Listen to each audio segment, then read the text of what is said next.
when you're on those Fresh Fit shows and there's a bunch of girls, you have to like almost fight to speak. Hmm. The path of least resistance isn't that they're going to be like, okay, now, Austin, what do you think about this? Yeah, exactly. Yeah. Yeah, that's why a lot of times I've been on there, I just kind of like sit back and just chill. Because I'm naturally not like a really opinionated, talkative sort of person. I've always been like the more sit back, chill guy. Mm. So naturally, in those environments, I tend to resort back to that, and I gotta remember to literally tell myself to be more active and engaged. It's funny, man. I think there's a lot of parallels between us, and like the more I get to know you, the more I see them. We could get some of them in terms of our content, but I didn't know that you were like more of a quiet guy because you come off as very confident, Hmm. and I'm someone who's always been really quiet. And when I was younger, I think that made me a bit like ashamed and feel really insecure. And a lot of my journey wasn't necessarily becoming more talkative; it was almost becoming just comfortable not having to talk a lot.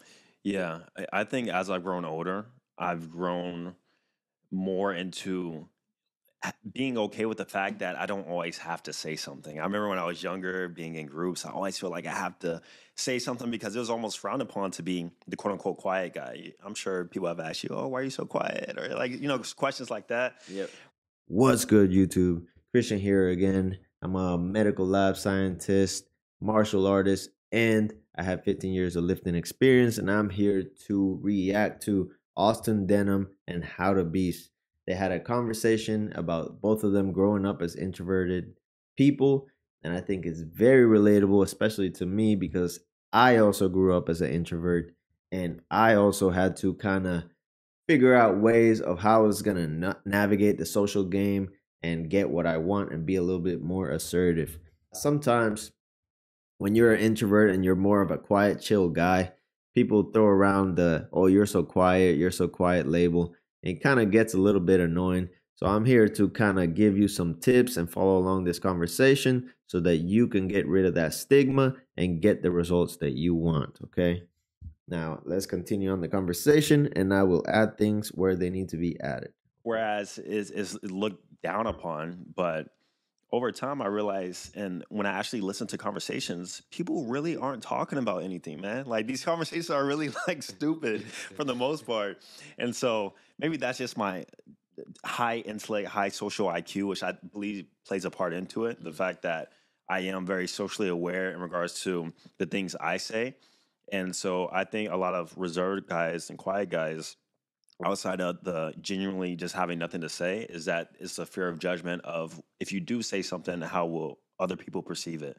So, number one, I just want to explain that, as introverts, a lot of the times, the first inclination is for you to just say that everybody else is just saying useless stuff or stupid stuff because you have a tendency to say less. It's almost like a perception thing. Like just because you say less words, everyone else just seems like they just have verbal diarrhea. But the reality is that a lot of the things that they say might not have any logical sense or use, but they have a social sense and use, meaning they are integrating themselves into the environment. Okay, these are all like social cues that for you seem extra, but for them seem useful.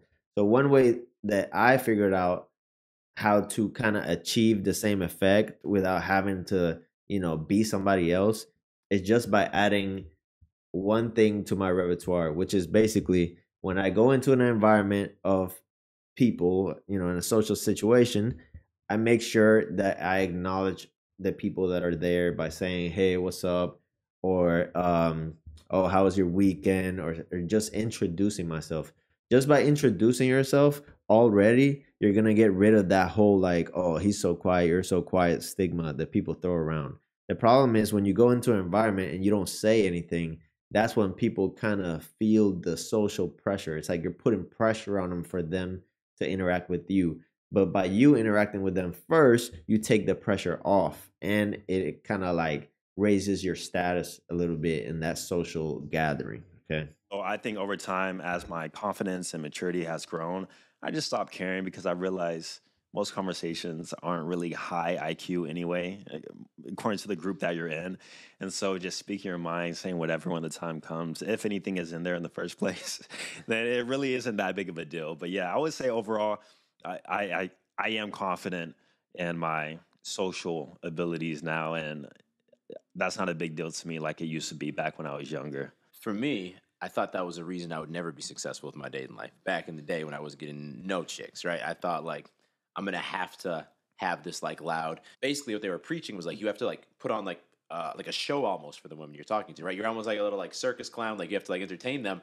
I was like, bro, there's no way I can do this like ever. Like I'm screwed. I've met girls in person, keeping like cold approach, all the above, but more so the digital way, and that's where my position of leverage is at. Because in dating, I believe a lot of things are really about leverage. How the Beast is talking about back in the day, there was like these pickup artists who were trying to teach social game to introverts. The problem is they're trying to turn introverts into extroverts, and it just comes off as not genuine. The reality is that you need to find the way that works for you as an introvert.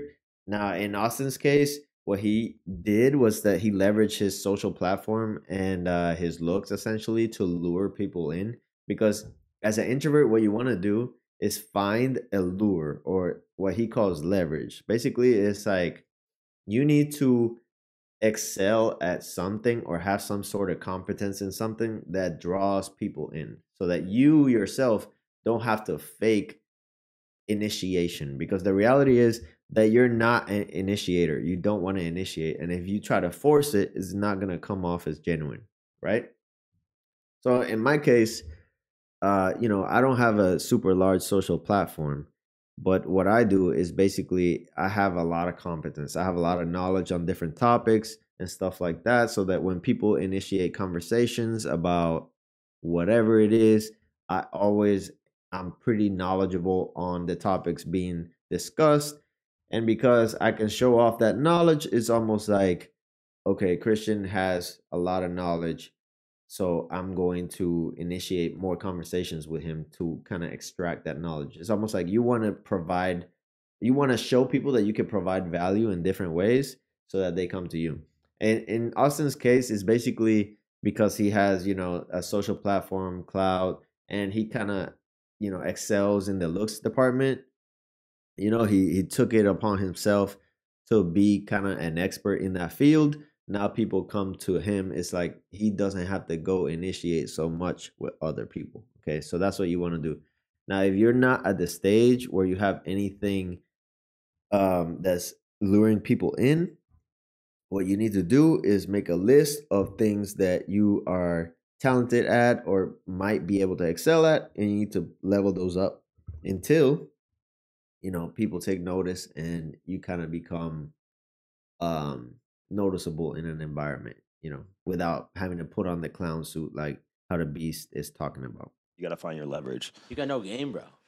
Okay, man, game is different for everybody. Some guys say, "Oh, he just relies on his looks," but looks is game. It's an aspect of leverage. So I'm leveraging my looks as a part of my game. A game equals a game plan, a strategy to get the results or outcome that you want, and that's just a part of my game. Another thing that you could do after you have leverage and people are starting to initiate with you a little bit more is that you want to do a strategy that I like to call bridge the gap. Okay. So when people are talking to you socially, you'll notice that they'll say certain things that are kind of superfluous. Like they're just things that have no real use or, quote unquote value, but they're just providing information to you, right? So for example, they'll mention things about themselves so that you can get to know them even without you having to really ask. What you want to do is that you want to acknowledge that. You don't want to leave that in the air, because let's say somebody says something like, you know, let's just say, I'll give you a random example. You're talking to a coworker and they tell you, "Oh, like, I had twins," or whatever. Like they had kids that are twins, right? You want to kind of like dig into your memory and find some sort of experience that relates to that and kind of bridge the gap, like I mentioned. So in my case, my dad is a twin. So a coworker told me, "Oh, like, yeah, my two youngest are twins, right?" And I said, "Oh, that's interesting. My dad is a twin. I might have twins." See, by doing that, I'm bridging that gap and I'm creating a connection right there.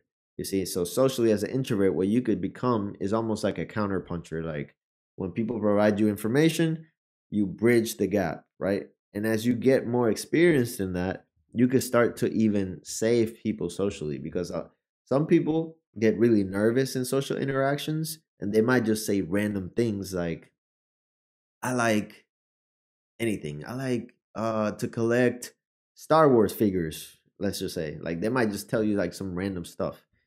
And if you're not experienced socially, you might just be like, okay, and then it kind of creates an awkward moment. But if you're experienced socially and you want to make a point to be better socially, what you could do is bridge the gap and save them socially. So they just provided a bit of information that kind of led to nowhere. But what you could do is that you say like, oh, okay, like, oh, you collect Star Wars figures? I had Star Wars figures as a kid, or oh, like I watched the movies or whatever. Like you want to bridge the gap, create the connection. Don't leave people hanging in the air because what you're gonna notice is as you get better socially, other people are very nervous about social interactions still. So you can take that experience and actually use it to build connections with people. Shout out to Austin Denham for talking about his introverted ways. I know a lot of people could relate to that. I know I did. Now, if you like the video, go ahead and like and subscribe. I'm going to be making more content such as this, breaking down self development topics, social interaction, and fitness related content. So go ahead and subscribe. Peace.